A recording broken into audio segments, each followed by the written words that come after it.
المتقين المتقين المتقين. Baik. Bismillahirrahmanirrahim. Assalamualaikum warahmatullahi wabarakatuh. Alhamdulillahirabbil alamin.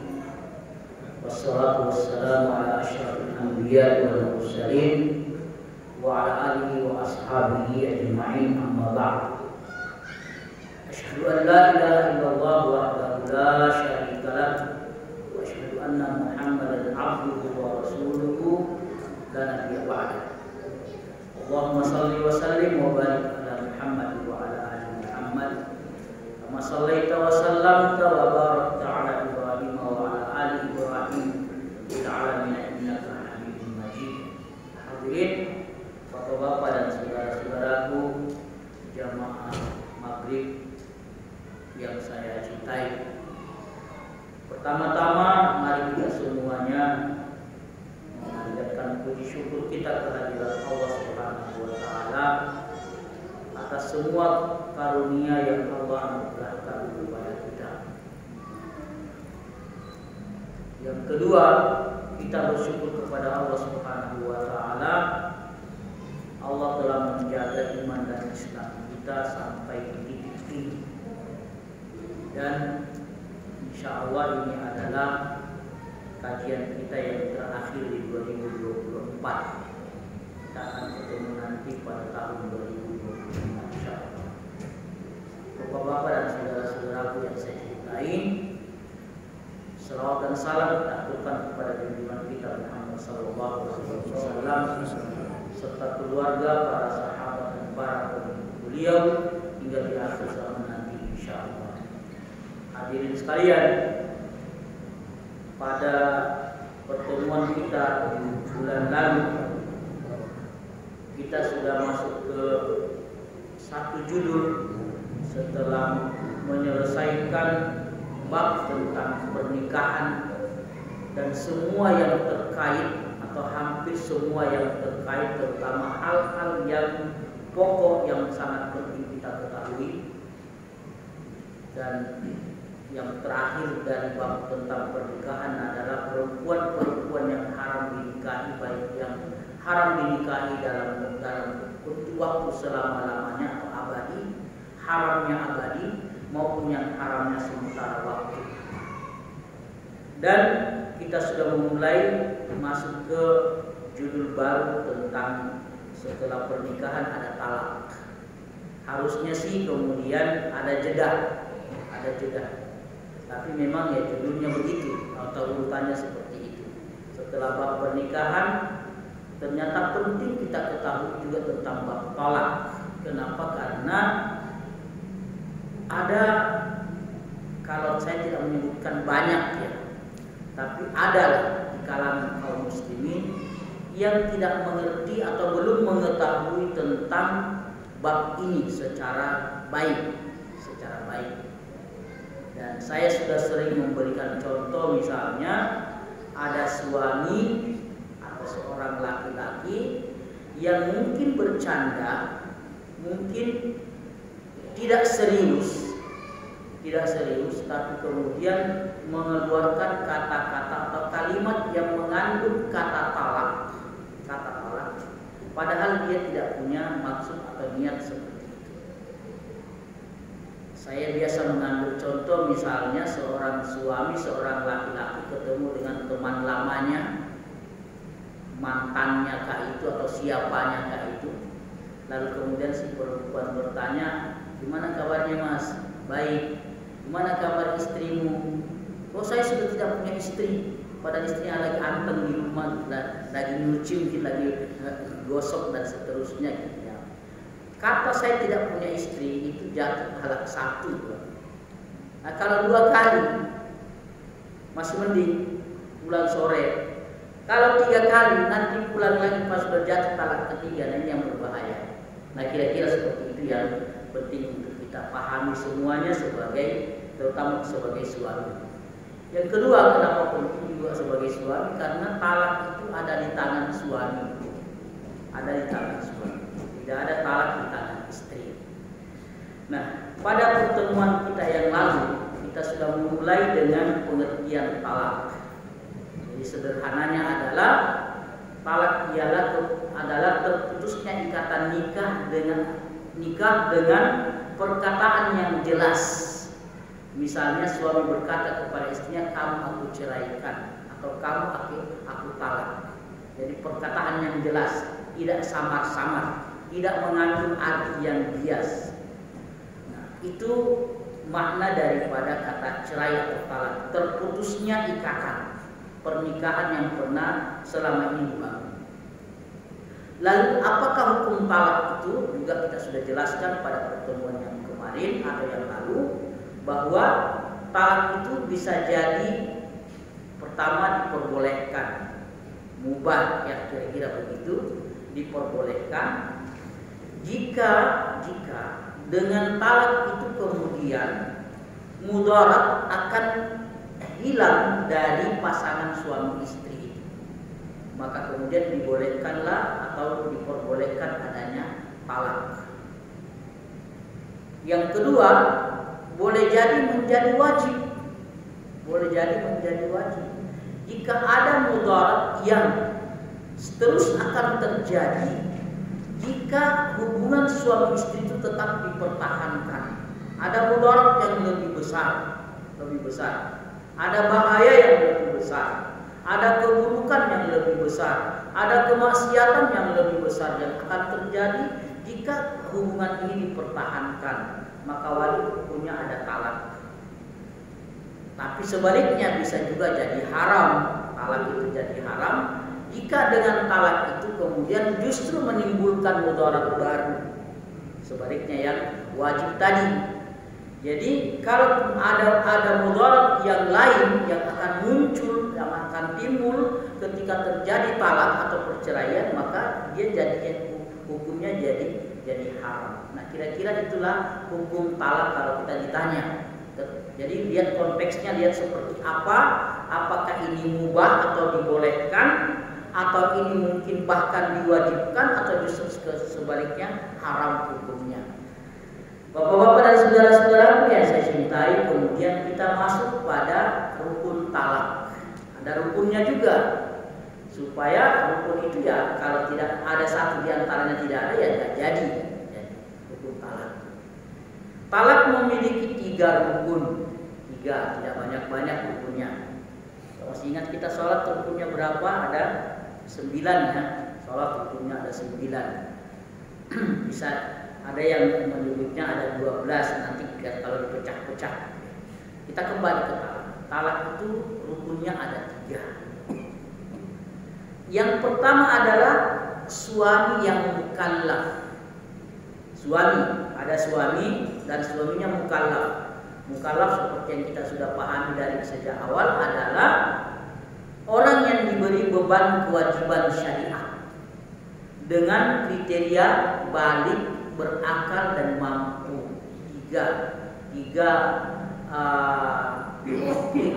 Tiga sifat yang harus dimiliki oleh seorang mukallaf. Pertama, balik. Jadi kalau ada suami yang belum balik, ada ya. Kalau kita di Indonesia mungkin tidak ada, karena di undang-undang pernikahan kita laki-laki harus 19 tahun dan perempuan harus minimal 18 tahun. Nah, misalnya, jadi bapak-bapak dan saudara sekalian, seorang suami yang mukallaf atau disebut mukallaf adalah jika dia sudah balik. Yang kedua adalah berakal. Kan boleh jadi ada suami yang kehilangan akal, atau mungkin bahasa kita mungkin gila dan seterusnya. Maka kalau dia suami yang gila lalu kemudian dia menjatuhkan talak, maka talaknya tidak sah karena dia tidak sedang mukallaf. Atau misalnya tadi ya, atau misalnya suami yang lagi tidur, ya tidur benar tidur dia tidur nyenyak, tiba-tiba kemudian ngigau dia mengatakan saya ceraikan kamu, itu juga tidak sah. Kenapa? Karena Rasulullah SAW bersabda, rufi'al qalamu an salasin. Tidak ada kewajiban bagi 3 kelompok orang. Yang pertama adalah anis sabi hatta yahtalim. Seorang anak kecil atau bayi sampai dia balik, yang tadi nomor 1. Yang kedua adalah wa anin naimi hatta yastayqiza, dan dari seorang yang lagi tidur sampai dia bangun. Jadi kalau dia tidur benar, dia akan nanti juga akan terjadi perdebatan panjang lagi nih. Semalam kamu tidur benar atau pura-pura tidur gitu ya. Ketika menceraikan istrimu misalnya gitu ya. Itu harus ditanya sama hakim. Nah, kalau dia benar-benar tidak sadar, ngigau, Pak Hakim ngomong tadi malam saya ngigau, itu tidak jatuh talak. Sampai dia terbangun. Dan yang ketiga adalah wa anil majnuni hatta ya'qil, dan seorang yang gila sampai dia kembali berakal. Jadi 3 orang ini jika dia menjatuhkan talak tidak sah talaknya. Bayi atau anak kecil yang belum balik, yang kedua orang yang sedang tidur, yang ketiga adalah orang yang tidak atau kehilangan akal. Nah, itulah yang disebut dengan suami yang mukallaf. Kata Rasulullah SAW, innamat talaqu liman akhadha bis-saq. Sesungguhnya talak itu hak suami, bukan hak majikan. Jadi tidak bisa. Jadi kata mampu tadi kan ada 3. Ada pertama adalah balik, yang kedua berakal, dan yang ketiga adalah mampu. Nah, salah satu di sini adalah bahwa seorang suami tidak boleh dipaksa oleh siapapun untuk mentalak istrinya. Nah, mungkin ada kejadian di masyarakat kita, orang tua ikut campur. Udah ceraikan istrimu, dan seterusnya. Atau orang lain, atasannya atau siapanya yang kemudian ikut campur, atau majikannya yang kemudian ikut campur untuk menceraikan istrinya. Dia harus mandiri. Dia harus mandiri. Tentu ya, kalau maksudnya ada yang ngasih masukan dan seterusnya, dan itu lain soal. Tapi maksudnya adalah tidak boleh seseorang kemudian dipaksa. Baik orang tua tidak boleh memaksa anaknya, atau siapapun tidak boleh memaksa orang lain untuk menceraikan istrinya. Maka kemudian suami harus independen, harus bebas sendiri dalam bab ini. Itu baru disebut dengan sah atau tadi suami yang mukallaf. Lalu kemudian yang selain 3 kelompok tadi yang tidak sah talaknya, anak kecil, orang yang gila, dan orang yang sedang tidur, ada yang keempat, yaitu wa mastukrihu alaihi, dan orang yang dipaksa. Jadi tidak sah jika seorang suami menjatuhkan talaknya atau kata cerainya kepada istrinya sedang dia dalam keadaan dipaksa. Jadi 4 itu kira-kira yang jika itu salah satu di antaranya ada, maka berarti talaknya tidak sah. Rukun yang kedua, rangka yang kedua adalah perkataan yang menunjukkan talak. Baik perkataan yang jelas atau sindiran dengan demikian niat talak saja itu tanpa disertai perkataan talak itu sendiri tidaklah cukup dan tidak dapat menalak istri. Jadi ada suami lama niat ingin mentalak tapi tidak keluar dari mulutnya, tidak berani lagi kira-kira begitu. Belum punya nyali untuk menceraikan istrinya, tapi niatnya sudah lama. Maka niat itu tidak bisa dihitung, tidak bisa dianggap sebagai sesuatu yang kemudian bermakna cerai. Nah, saya kasih contoh yang paling real tentang kata niat itu, kata niat itu. Saya tidak tahu persis tahunnya, tapi Mufti Arab Saudi Abdul Aziz bin Baz itu berfatwa ke sekitar tahun 80-an 90-an. Itu mengeluarkan satu fatwa, jika ada orang Arab Saudi yang keluar negeri tidak membawa istri, maka mereka dibolehkan nikah di negara itu. Salah satunya adalah Indonesia.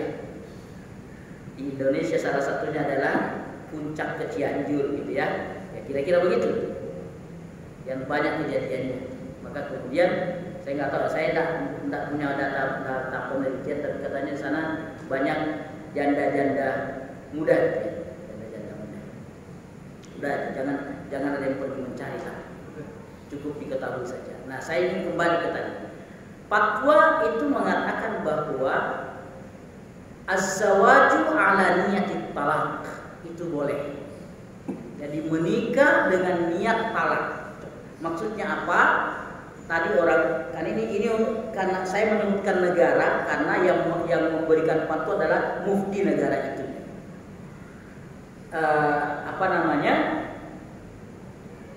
Ketika tadi ada seseorang yang dari negara tersebut kemudian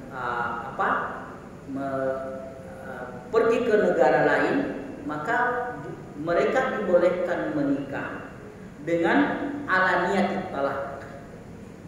Nanti kalau sudah tugasnya sudah selesai, pekerjaan sudah selesai di negara di mana yang menjadi tujuannya, lalu kembali ke negaranya, ya sudah tidak akan kembali lagi ke sini. Tapi tidak pernah ada kata cerai sebelumnya. Atau memang mungkin setelah sampai negaranya berganti posisinya, maaf ya saya sudah ceraikan kamu. Karena niatnya dari awal ketika menikah dari awal adalah an-nikahu ala niyatit talaq. Beda dengan yang kita pernah bahas tentang nikah mut'ah. Nikah mut'ah itu adalah nikah yang sepakat waktunya. Yuk kita nikah sebulan ya, 2 bulan ya, setahun ya. Habis itu ya sudah selesai, putus secara otomatis kalau sudah selesai waktunya. Kalau mau perpanjang lagi, akad lagi, mahar lagi. Nah itu yang kemudian dianut oleh dari kelompok Syiah misalnya, namanya nikah nikah mut'ah, ya, nikah bersenang-senang. Jadi itu disepakati, nikah kontrak mungkin bahasa kita di sini, nikah kontrak. Sebulan, 2 bulan, 3 bulan selama dia ada di sini nikah. Hubungan mereka artinya diawali dengan akad nikah. Nah, sah atau tidak sah itu yang kita sudah pernah bicarakan. Nah, kita kembali. Kalau yang ini, yang fatwa ini yang saya bilang tadi adalah ini tidak disampaikan kepada pihak perempuan. Pokoknya yang laki-laki itu menikah nanti niatnya kalau sudah selesai tugas atau pekerjaannya, kontraknya sudah habis di negara di mana dia berada, nanti dia kembali ke negaranya sudah selesai. Nanti ya teknis lah bagaimana cara dia menceraikan istri, apakah mungkin nanti sampai di sana atau pas sampai di bandara sudah mau pulang dia bilang, saya sudah ceraikan kamu ya, jangan tunggu lagi saya datangi. Nah, kira-kira begitu. Bapak-bapak dan saudara sekalian, oleh karena itu ini dari sini kemudian beberapa bulan yang lalu ini ada keluarga saya kemudian dilamar oleh seorang yang dari sana, dari Arab lah kira-kira begitu. Lalu kemudian saya lama diskusi dengan adik ipar saya yang perempuan itu. Saya bilang mohon maaf, kamu harus tanya dulu dia tentang apakah dia mengamalkan atau berniat mengamalkan fatwa an-nikahu ala niyatit talaq. Kalau dia menganut mazhab itu atau dia ada niat untuk itu, udah dari awal jangan. Akhirnya kemudian si penghubung kemudian diskusi dan mengatakan, orang itu mengatakan tidak, saya serius. Memang dia datang ke Indonesia itu per 3 bulan. Jadi istri yang ada di Indonesia itu hanya dapat jatah sekitar 1 bulan. Habis itu pulang lagi 3 bulan lagi ke negaranya. Tapi yang saya wanti-wanti dari awal adalah kalau dia menganut atau bukan soal menganut silakan saja. Tapi kalau niatnya adalah an-nikah ada niat talak, saya dari awal jangan. Nanti kamu akan menyesal. Oleh karena itu kemudian dipastikan bahwa beliau serius memang ingin cari istri di Indonesia ya. Bismillah kalau begitu. Jadilah itu barang. Baik, Bapak-bapak dan saudara sekalian, itu tadi adalah hukum yang kedua. Tadi ada istri masih terikat dengan ikatan pernikahan yang sah. Ya.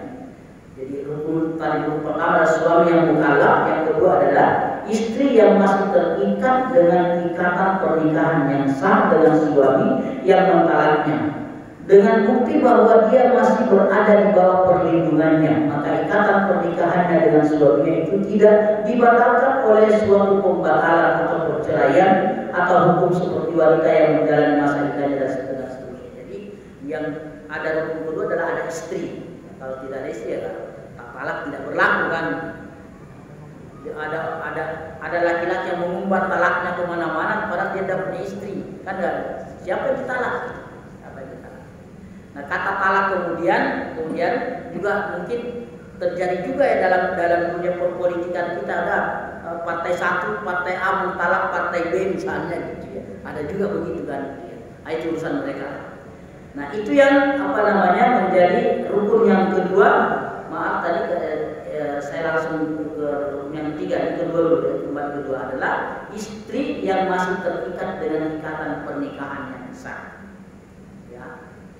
Itu yang disebut dengan rukun yang kedua, ada istri. Nah, lalu Rasulullah SAW mengatakan, la nadra libni Adam fi ma la yamlik, wala itqalahu fi ma la yamlik, wala talaqa lahu fi ma la yamlik. Kata Nabi, tidak ada nazar bagi seseorang pada apa yang tidak dimilikinya. Orang bernazar misalnya, kalau saya menang pilkada, saya akan menghibahkan mobil Fortuner saya. Padahal dia tidak punya mobil. Bagaimana nanti? Jadi tidak ada nazar bagi yang tidak dimiliki.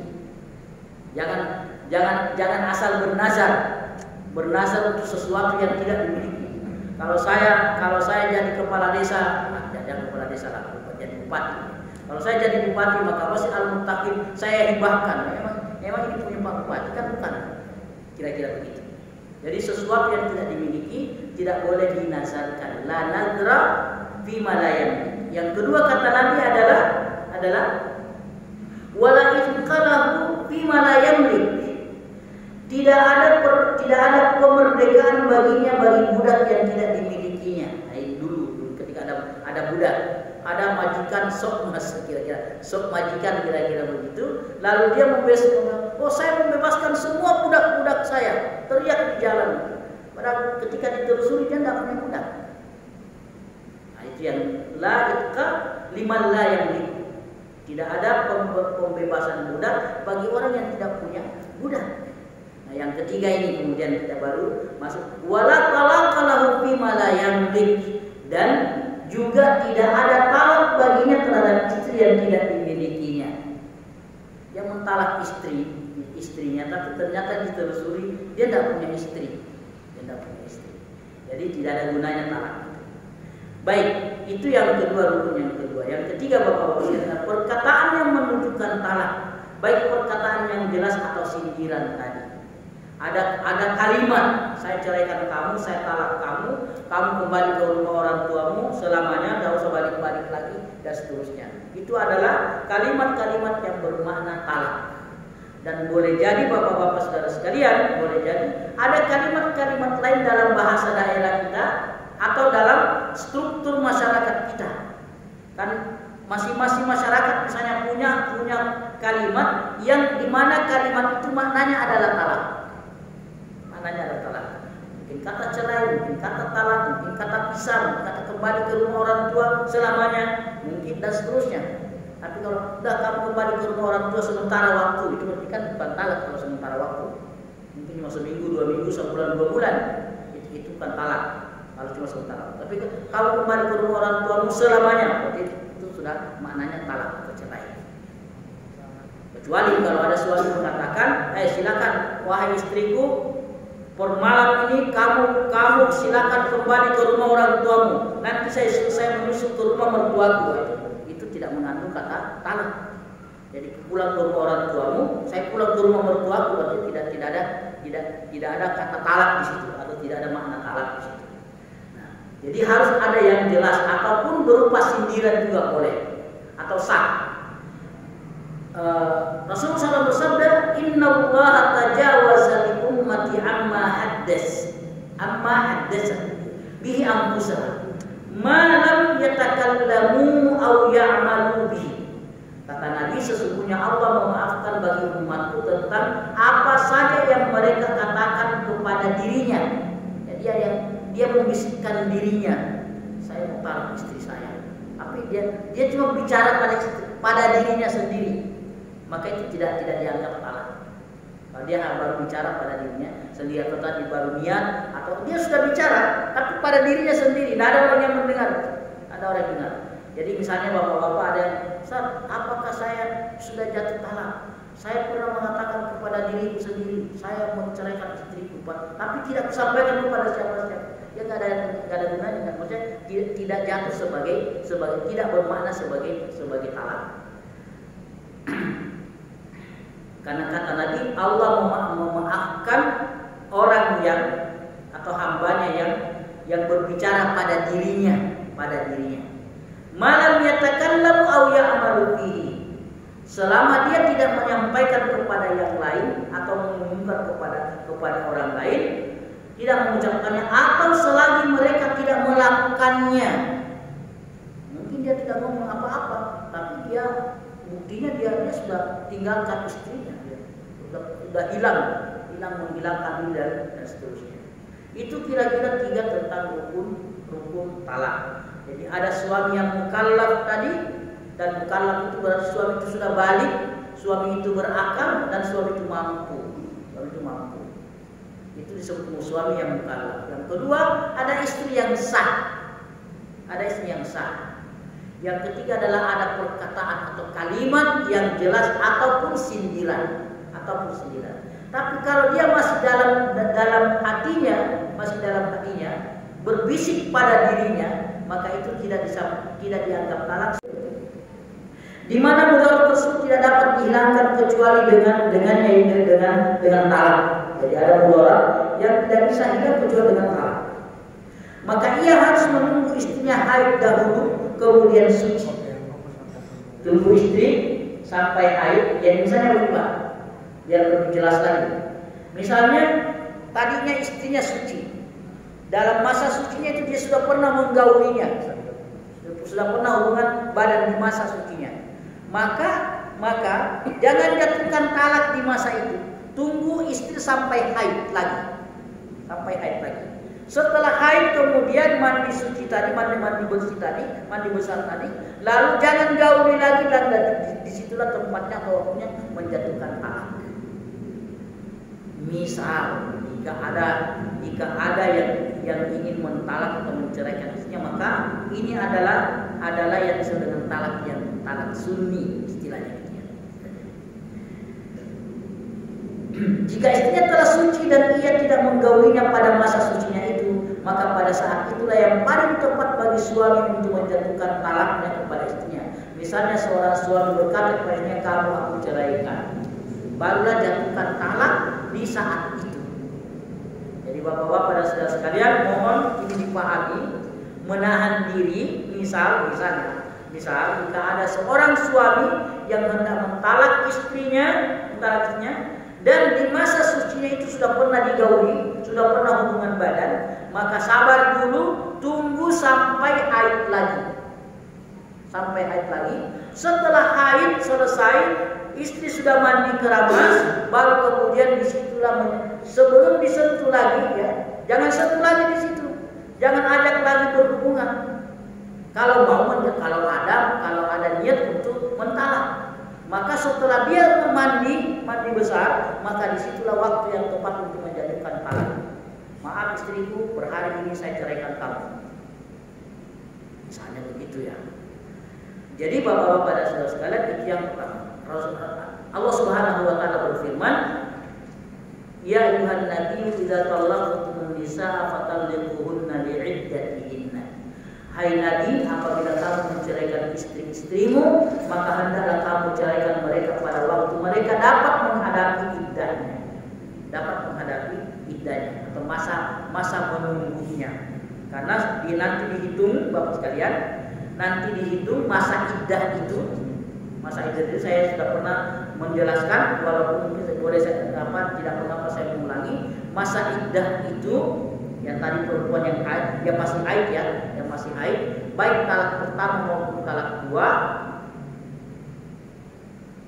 ulama para mufassir kita berbeda pendapat tentang makna salah satu quru, 3 quru itu.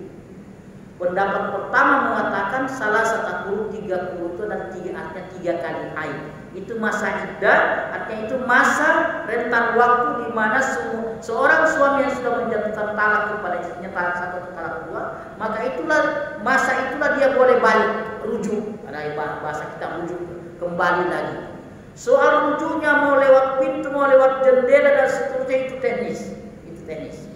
Tetapi yang pasti bahwa dia kembali ke rumah, rujuk. Tiba-tiba datang ketuk pintu, "Ma, papa pulang." "Oh, maaf Pak, saya sudah haid yang ketiga." Sudah keluar haid yang ketiga, berarti harus akad lagi dong, harus mahar lagi dong. Kira-kira begitu. Itu pendapat yang pertama. Pendapat yang kedua, salah satu quru itu artinya 3 kali. Habis itu kemudian dia pergi lagi, baru dia mengatakan lagi, "Saya carikan kamu," berarti 3 kali berturut-turut. 3 kali, dan dia ada jeda waktu.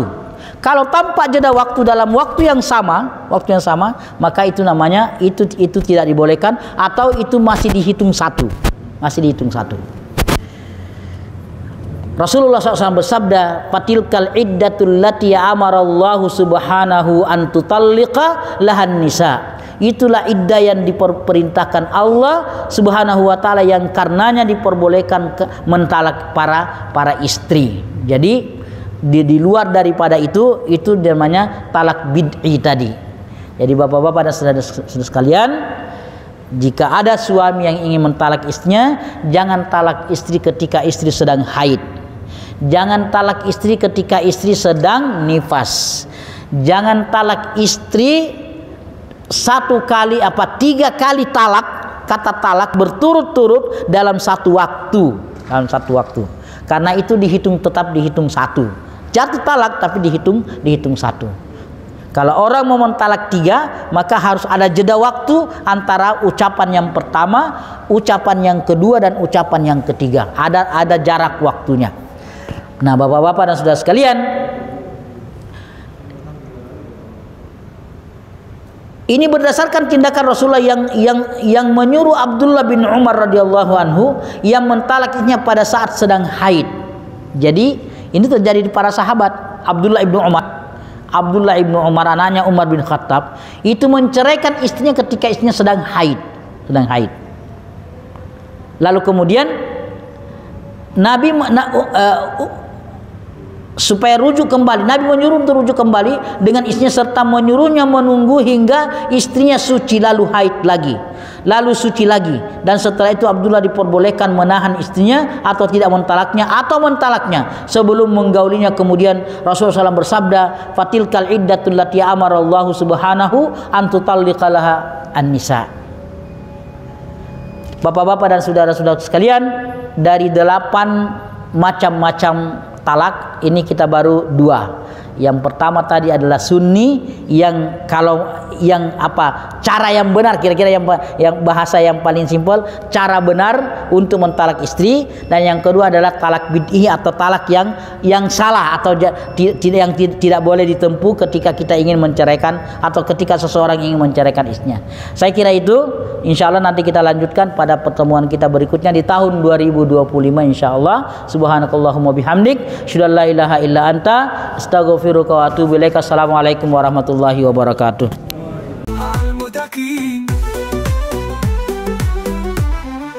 Al-Mutaqin